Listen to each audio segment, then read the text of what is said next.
may natuklasan ng mga siyentipiko na hindi pa kailanman nakita noon. Isang human DNA na mahigit 400,000 years old. Dahil dito nagbukas ito ng pinto patungo sa pinakamatandang yugto ng ating kasaysayan. Mula sa mga kuweba ng Rani sa Germany at Zlatikon sa Czechia, natagpuan ng mga buto ng mga taong unang tumapak sa Europa. At sa tulong ng modernong siyensya, ang mga artifacts nilang nakabaon sa lupa sa loob ng libu-libong taon ay muling nagbigay ng nakakagulat na impormasyon. Ang kanilang DNA ang nagbunyag ng mga kwentong matagal nang tinakpan ng panahon. Sila ang mga pamilyang naglakbay, nabuhay at naglaho bago pa man isinulat ang unang pahina ng kasaysayan. Sino kaya sila? Saan sila nanggaling? At bakit nawala ang kanilang lahi? At yan ang ating aalamin. Pero bago tayo magsimula, huwag kalimutang i-like at i-subscribe ang ating channel. Malaking tulong ito para sa aming mga content creator. Maraming salamat at ngayon simulan na natin. The Ancient Origins. Isang nakakagulat na balita ang yumanig sa mundo ng siyensya. Nakahanap daw ng human DNA mula sa isang fossil na may edad na halos 400,000 years old. Bago nito, ang pinakamatandang DNA na natuklasan ng mga eksperto ay umaabot lang sa humigit kumulang 100,000 years. Noong una, nang madiskubre ng mga scientist ang mga lumang piraso ng buto ng tao sa Europa, alam nilang kakaiba ito. Pero ang hindi nila alam noon ay kung gaano kaluma at kahalaga ang mga butong iyon sa pag-unawa sa unang yugto ng kasaysayan ng sangkatauhan sa kontinenteng iyon. Mula sa mga pag-aaral ng mga archaeologists, inanunsyo nila na natagpuan na nila ang pinakamatandang bangkay ng Homo sapiens na nadiskubre sa Europa. At ayon sa pagsusuri, ang mga fossil na ito ay tinatayang may edad na halos 315,000 years old. Sa mga ulat na inilabas noong huling bahagi ng 2024, nakumpirma ng mga researcher na matagumpay nilang na-sequence ang pinakamatandang high-quality DNA ng modernong tao na natagpuan sa Europa. At ang mga resulta parehong nakakagulat at nakakalito. Ang mga natuklasang ito ay nagmula sa dalawang magkahiwalay na lugar, ang Ranis sa kasalukuyang Germany at ang Zlatikon Cave sa bansang Czechia. Ang parehong lugar na ito ay naglabas ng mga bangkay na tinatayang higit 40,000 years na ang tanda sa makatuwid sila ang unang tumapak sa kontinente ng Europa. Sa loob ng maraming taon, puro haka-haka lang ang meron ng mga siyentipiko. Ang mga natitirang fossil at mga kasangkapang bato ay kulang pa para maunawaan kung sino talaga ang mga unang taong ito. Pero nang makuha nila ang DNA na tumagal ng libu-libong taon sa loob ng ngipin at buto, biglang nagbago ang lahat. Sa kabila nito, sa site ng Ranis, matagal nang naghuhukay ang mga archaeologist. Nadiskubre nila ang mga kakaibang kasangkapang bato na kabilang sa tinatawag na Lincolnian Ranesian Germano-Wiccan culture, isang estilo ng paggawa ng blade tools na matagal nang pinagtatalunan sa mundo ng archaeology.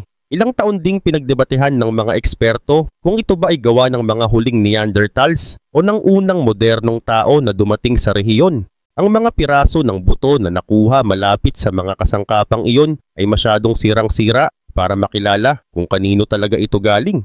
Pero nang masuri na ang kanilang DNA, tuluyang nasagot ang tanong. Ang mga taong nanirahan sa Ranis ay mga Homo sapiens, mga unang miyembro ng ating sariling species na nabuhay mahigit 45,000 years ago. Sa kabilang banda, may sarili ring kwento ang Zlatikon Cave, na ang ibig sabihin sa lokal na wika ay Golden Horse. Noong dekada 1950s, habang ginagawa ang isang construction project, natagpuan ang halos kumpletong bungo ng isang babae na nakabaon sa loob ng kuweba. Ilang dekada itong pinag-aralan ng mga siyentipiko bilang isang fossil curiosity, ngunit hindi nila matukoy kung gaano ito katanda o kung saan ito eksaktong nabibilang sa kasaysayan ng tao. Ngayon matapos ang genome sequencing, natuklasan ng mga researcher na ang babaeng ito na tinatawag nilang Zlatikon woman ay isa sa pinakamatandang modern humans na natagpuan sa buong Europa. Ang edad ng kanyang mga bangkay ay tinatayang nasa pagitan ng 42,000 hanggang 49,000 years old, na ibig sabihin nabuhay siya noong dawn ng human expansion sa Eurasia. Ang DNA na nakuha mula sa Ranis at Zlatikon ay hindi lang matanda. Ito rin ay napakalinaw at may napakataas ng kalidad. Karaniwan ang DNA ay mabilis na nasisira sa paglipas ng panahon, lalo na sa malamig o basang klima, kaya bihirang makuha ng mga siyentipiko ang ganitong kalinaw na sample. Kaya ang pagkaka-recover ng ganitong klasing genome ay isa ng milagro ng agham. Isang pambihirang pagkakataon para silipin ang isang panahong dati puro misteryo lamang. Ayon sa mga mananaliksik, ang mga taong ito ay nabuhay sa isang panahon ng matinding pagbabago. Noon ang Europa ay tahanan pa ng mga Neanderthals, ngunit unti-unti nang dumadating ang mga modern humans mula sa Middle East, dala ang mga bagong teknolohiya, kultura at genes na bubuo sa kasaysayan ng sangkatauhan. Ang paghaharap ng dalawang species, ang ating mga ninuno at ang mga Neanderthals, ay isa sa mga pinakamahalagang sandali sa buong kasaysayan ng tao. At hanggang sa matuklasan ng DNA ng Ranis at Zlatikun, haka-haka lang ang lahat. Ngayon sa wakas may malinaw ng ebidensya. Ipinakita ng kanilang mga genetic record na ang parehong grupo mula Ranis at Zlatikun ay tunay na modern humans na nagmula sa parehong migration na lumabas mula sa Africa libo-libong taon na ang nakalipas. Pero may isang nakakagulat na detalye. Ang kanilang mga linya ng lahi ay naputol. Ibig sabihin wala silang direktang descendant sa mga modernong tao ngayon. Sila ay bahagi ng isang nawalang sangay ng ating kasaysayan, isang unang pagsubok ng sangkatauhan na makapunta sa Europa, ngunit tuluyang naglaho. Kaya sinasabi ng mga researcher na ang mga genome na ito ay ilan sa pinakamahalaga sa lahat ng panahon. Hindi lang ito ordinaryong sample ng lumang DNA. Ito ay direktang tala ng pinakamaagang presensya ng tao sa Europa. At sa pamamagitan nito, unti-unti nating nauunawaan kung sino tayo noon at paano tayo nagsimula.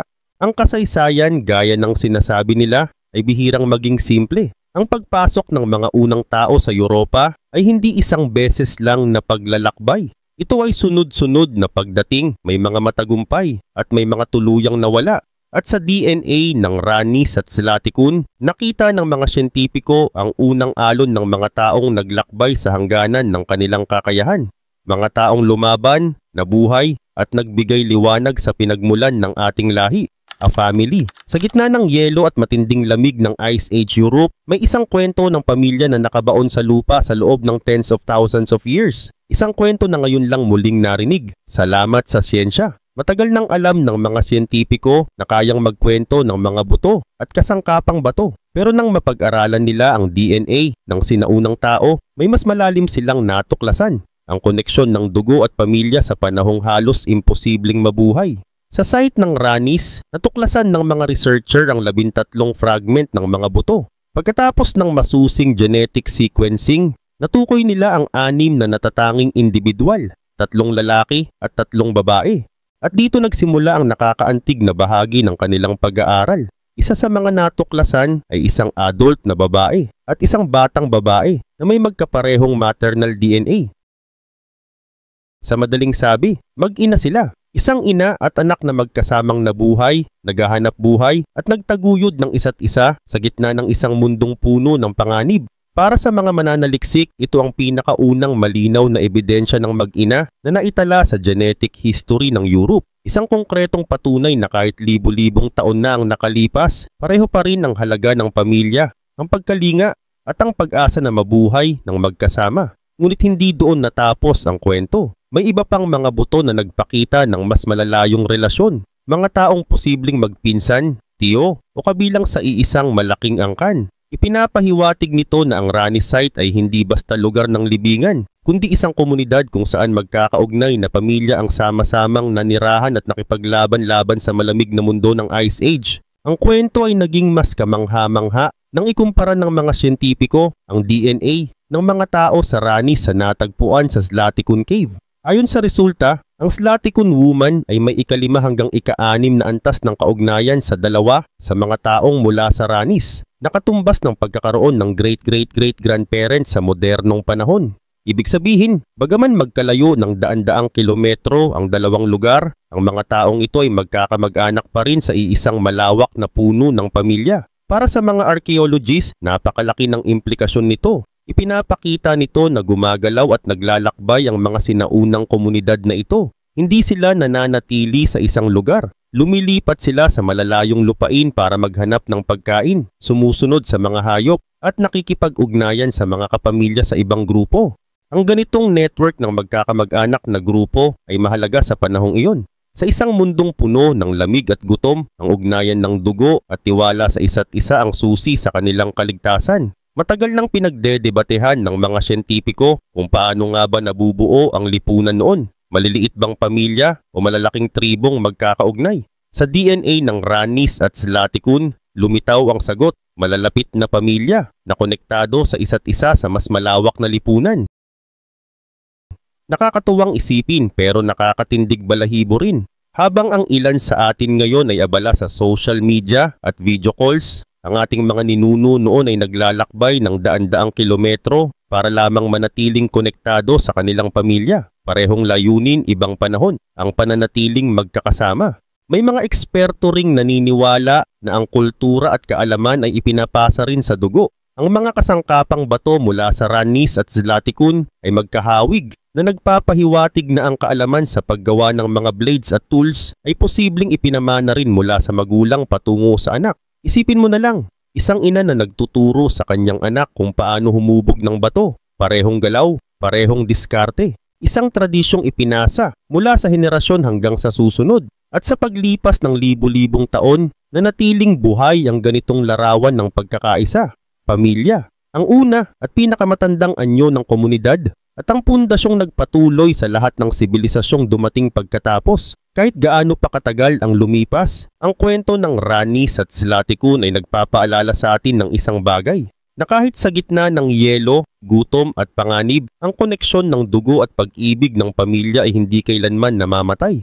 The Archaeological Puzzle. Bago pa man masuri ang mga sinaunang buto sa pamamagitan ng DNA, ang mga archaeologists ay may hawak ng mga piraso ng palaisipan, mga kasangkapang bato, mga kalansay na wasak, at isang bungo na tila may tinatagong lihim ng nakaraan. Ngunit sa loob ng maraming dekada, ang mga pirasong iyon ay hindi magkadugtong. Isang kwento na kulang sa gitnang pahina.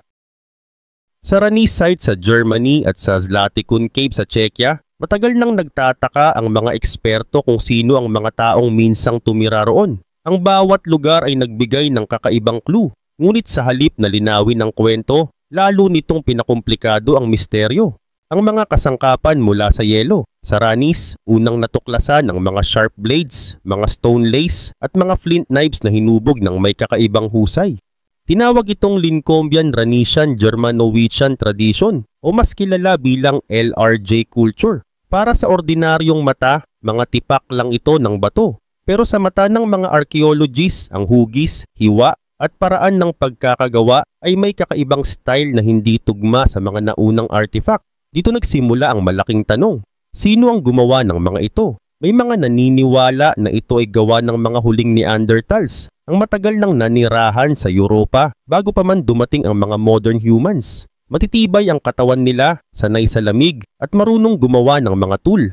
Ngunit para naman sa ibang eksperto, ang LRJ ay tanda ng pagdating ng unang alon ng Homo sapiens mula sa timog, dala ang bagong teknolohiya at kultura. Walang matibay na ebidensya noon dahil wala silang natagpuang kumpletong human remains sa tabi ng mga kasangkapan. Kaya sa loob ng halos kalahating siglo, nanatiling palaisipan ito. Isang teorya laban sa isa pa, ang bungo mula sa kuweba. Habang nagpapatuloy ang debate sa Ranis, isang kakaibang skull naman ang natagpuan sa Zlatikun Cave noong dekada 1950s. Nang makita ito ng mga siyentipiko, agad nilang napansin na modern ang itsura. Wide ang ulo, bilugan ng skull at maliit ang brow bone. Mga katangiyang malayo sa Neanderthals. Pero ang problema, gaano na ito katanda? Ang mga unang pagtatantya ay magulo. Iba-iba ang resulta ng radiocarbon dating. Kaya walang makapagsabi kung ito ba ay 40,000 o 50,000 years old. At dahil walang kasamang tool o artifact na matibay na koneksyon, ang babaeng mula sa Zlatikun ay nanatiling isang hiwagang walang kasagutan. Isang mundo ng yelo at panganib. Sa panahong iyon, mga 45,000 years ago, ang Europa ay isang mapanganib at marahas na mundo. Sa tag-init, may mga damuhan at herd ng bison at kabayong mailap. Ngunit sa taglamig, nagiging parang disyerto ng yelo ang buong lupain at bumabagsak ang temperatura hanggang 20 degrees Fahrenheit o mas mababa pa. Para makaligtas, ang mga komunidad ay kailangang maging matalino, matatag at sama-sama. Bawat araw ay laban sa gutom, lamig at mabangis na kalikasan. Ngunit sa kabila ng lahat ng ito, hindi pa rin alam ng mga eksperto kung sino talaga ang mga taong iyon. Ang mga Neanderthals ba o ang mga unang Homo sapiens? Ayon sa mga insiders, ang pakiramdam ng mga mananaliksik noon ay purong frustration. May mga kasangkapang bato sila, may mga fossil at mayroon pang halos kumpletong bungo. Pero wala silang DNA, ang tanging susi para tuluyang mabuo ang puzzle. Hanggang sa dumating ang modernong siyensya. Nang maisagawa na ang genetic sequencing sa mga buto mula sa Ranis at Zlatikun, ang mga tanong na matagal na nilang gustong sagutin ay unti-unting nagkaroon ng malinaw na tugon. At sa bawat linya ng DNA, lumitaw ang larawan ng mga unang tao sa Europa. Hindi bilang mga alamat kundi bilang mga totoong nilalang na minsang naglakad, nagtrabaho at nabuhay sa gitna ng yelo. Sa wakas, ang mga tahimik na piraso ng bato at buto ay nagsimulang magsalita. At ang kwento ng ating pinagmulan ay muling nabuo, hindi sa pamamagitan ng imahinasyon, kundi sa mismong mga hibla ng ating DNA. Origins and Mysteries. Nang sa wakas ay na-decode ng mga siyentipiko ang DNA ng mga taong natagpuan sa Ranis at Zlatikun, ang buong mundo ng agham ay natigilan. Hindi lang nila natuklasan ang pinakamatandang human DNA sa Europa.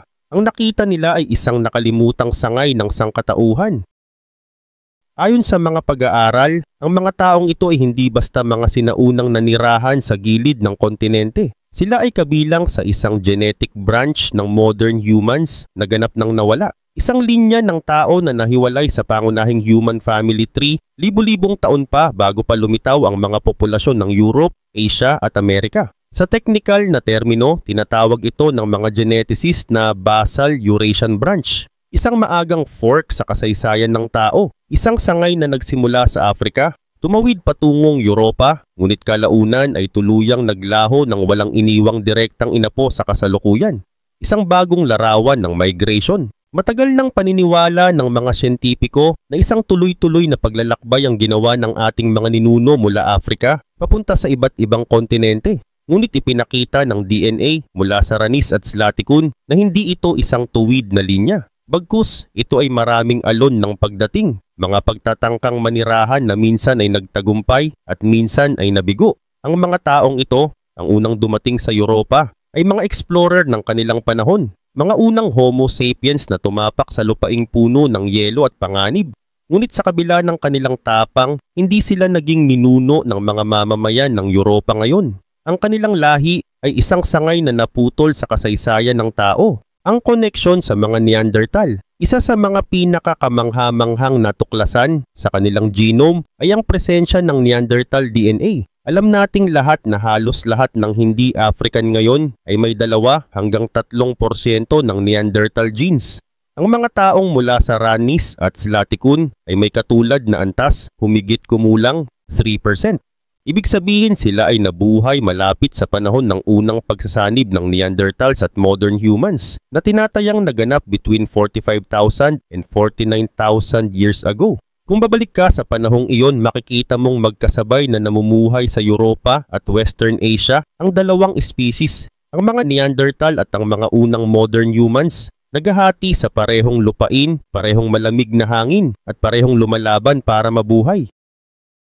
Ngunit may twist ang natuklasan ng DNA. Ang Neanderthal ancestry sa mga taong ito ay hindi galing sa Europa. Ang kanilang genes ay nagpapakita na nakuha nila ito bago pa man sila tumawid sa kontinente. Malamang sa Middle East, kung saan unang nagtagpo ang 2 uri ng tao. Ibig sabihin pagdating nila sa Europa, dala na nila ang lahi ng Neanderthals sa kanilang dugo. Binago nito ang dating kwento ng mga siyentipiko. Hindi pala sa loob ng Europa nagsimula ang unang pagsasanib ng 2 species, kundi sa mga hangganan ng Afrika at Asia, sa mga lugar kung saan nagtagpo ang mga landas ng sinaunang sangkatauhan. Ang misteryo ng kanilang pagkawala. Ngunit ang tanong na hindi pa rin masagot ng mga eksperto, bakit nawala ang mga taong ito? Kung sila ang unang modern humans sa Europa, bakit wala silang naging inapo sa kasalukuyan? Ayon sa mga pag-aaral, malaki ang naging epekto ng matinding pagbabago ng klima. Noong mga panahong iyon, ang Europa ay dumaan sa biglaang mga cold snaps, mga panahon ng matinding lamig kung saan bumagsak ang temperatura sa loob ng ilang dekada. Ang mga dating kagubatan ay naging tundra, ang mga hayop ay lumipat at ang pagkain ay halos nawala. Habang ang mga Neanderthals ay sanay sa ganitong klima, ang mga new settlers na Homo sapiens ay hindi pa handa. Ayon sa mga genetic studies, ang populasyon ng mga taong ito ay maliit lang. marahil ilang daang katao lamang. At kapag maliit ang bilang, isang taglamig ng gutom o isang sakit lang ang maaaring magbura sa buong grupo. Sa paglipas ng panahon, maaaring naging bahagi sila ng ibang populasyon o napalitan ng mga sumunod na alon ng tao mula sa timog. Ngunit kahit naglaho sila, ang kanilang DNA ay nag-iwan ng kwento. Kwento ng katatagan at pakikibaka sa pinakamalupit na panahon ng mundo. Ang mga taong ito ay hindi mga kabiguan ng evolusyon. Sila ay mga pioneers, mga unang nagtangkang umabot sa dulo ng kontinente, dala ang mga kasangkapan, kultura at kaalaman na magiging batayan ng mga sumunod na henerasyon. Ang kanilang pagkawala ay paalala na ang kasaysayan ng tao ay hindi laging diretsong tagumpay. Ito ay binubuo ng mga pagtatangka, pagkakamali at pagsubok, at sa bawat pagkabigo may naiiwang bakas ng tapang at pag-asa. Sa huli, ang mga remains ng Ranis at Silatikun ay hindi lang fossil o data.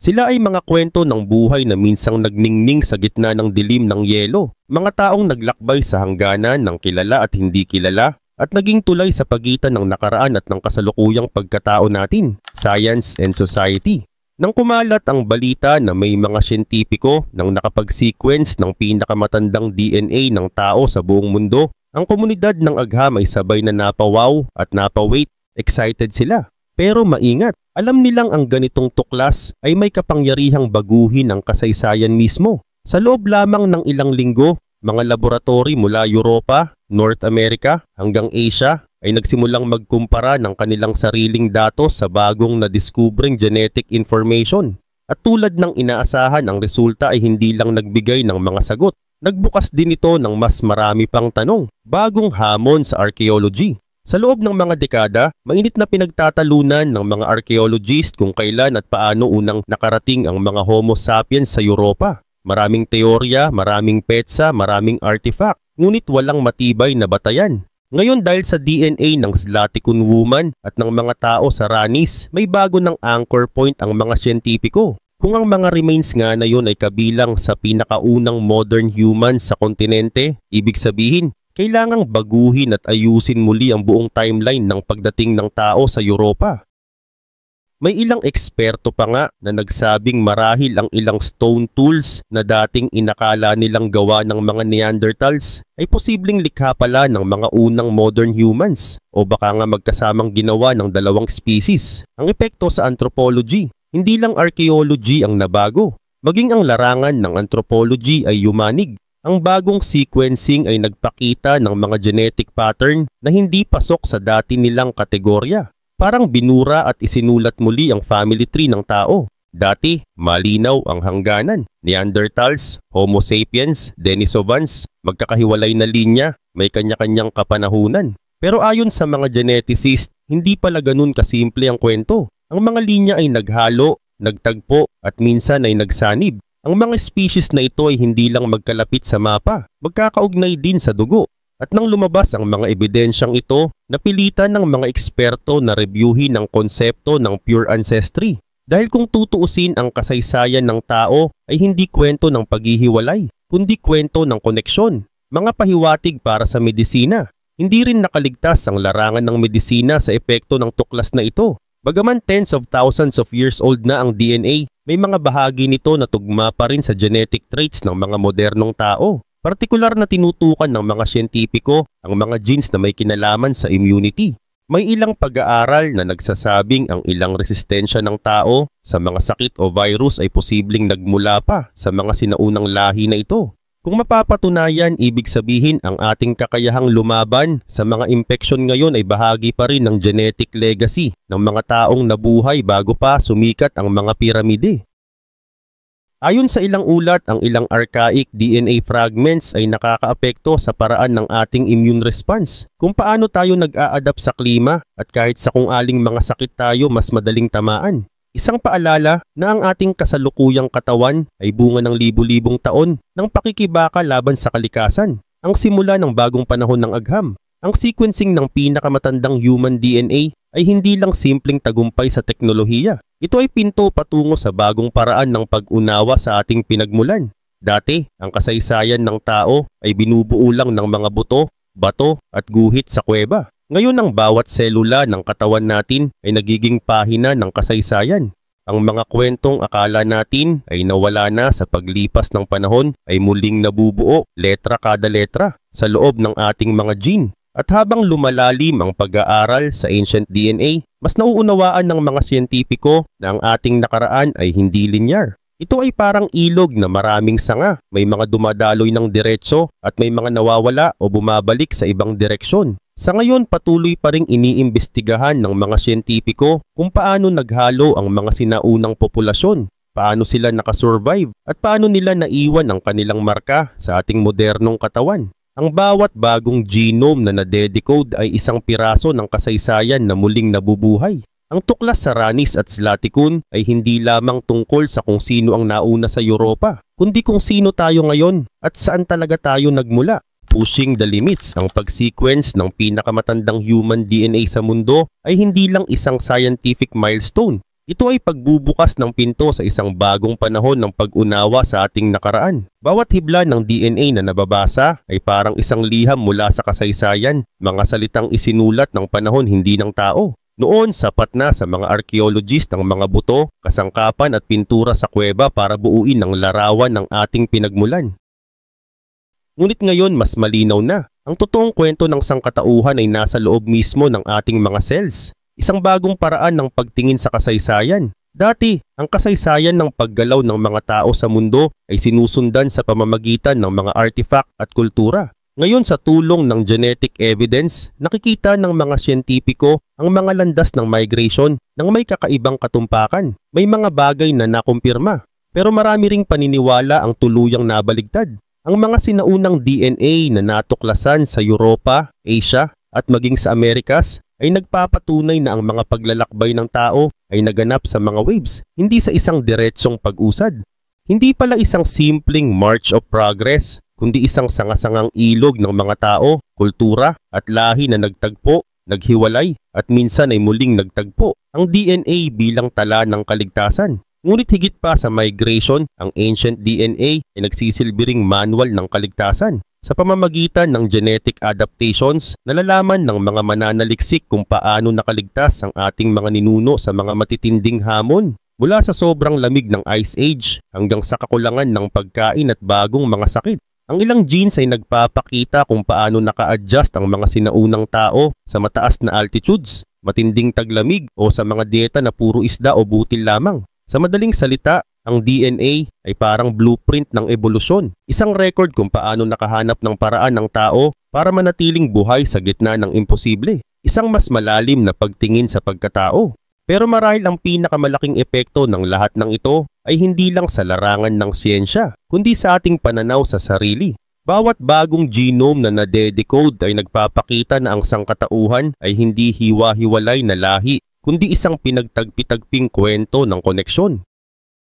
Ang mga dating hangganan ng kami at sila ay unti-unting nabubura kapag humarap tayo sa katotohanang ang ating mga ninuno ay naghahalo, nagkakatagpo at nagmimix ng dugo sa bawat yugto ng kasaysayan. Ang konsepto ng pure blood ay unti-unting nawawala dahil sa ilalim ng mikroskopyo, ang lahat tayo ay magkakaugnay. Ang hamon ng siyensya. Siyempre, hindi madali ang ganitong pag-aaral. Ang pagkuha at pag-decode ng DNA na libu-libong taon ng nakalibing ay nangangailangan ng sobrang ingat at teknolohiyang mataas ang antas. Kahit kaunting kontaminasyon lang mula sa modernong tao ay maaring masira ang buong sample. Bukod pa rito, ang proseso ay magastos at matagal. Pero sa kabila ng mga hamong ito, ang pag-unlad ng teknolohiya ay tuloy-tuloy. Araw-araw, mas nagiging posible ang dating imposibleng mga bagay. Bawat taon, mas lumalalim pa ang kayang maabot ng siyensya sa mga genome na mas luma, mas marupok at mas misteryoso. Isang bagong panahon ng pagkatuklas. Ang sequencing ng mga genome tulad ng Ranis 13 at ng Zlatikun woman ay hindi wakas ng kwento. Ito ay simula ng bagong kabanata. Sa bawat bagong tuklas, mas nauunawaan natin kung gaano kalalim ang ating mga ugat at kung gaano kalawak ang ating pinag-ugatan.